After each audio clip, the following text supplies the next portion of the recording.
Assalomu alaykum qizlar. Sizlarga men yana bilganlarga ham, bilmaganlarga ham birgalikda mana qaytarib bilmaganlarga ko'rsatmoqchiman.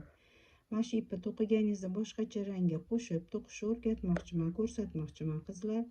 Uning uchun biz tugun tugmaymiz-da, misol uchun men oq ipni shunga ulamoqchiman, lekin boylab tugun qilmayman qizlar.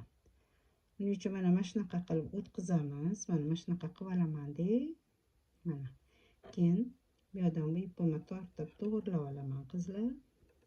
Men bu oq ipimni bo'lsa, mana bunaqa qilib pishitib olaman. Mana pishitib olaman. Keyin albatta har doim eslatman sizlarga birinchisini o'zini shunday olasizlar bu kurchokka. Mana. Keyin ikkinchisidan bo'lsa, to'qishni boshlaymiz qizlar. Mana akam ushlab olasizlar deb berdim.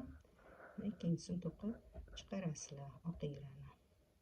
Keyin ketidan mana yana bunisini to'qiysizlar. Mana shu bilan davom ettiraverasizlar qizlar.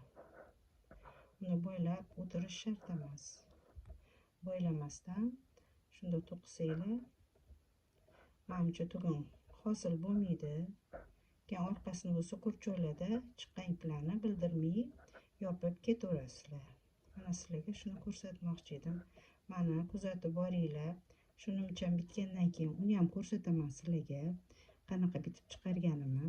Mana shunaqa qilib oxirigacha to'qib ketasizlar qizlar.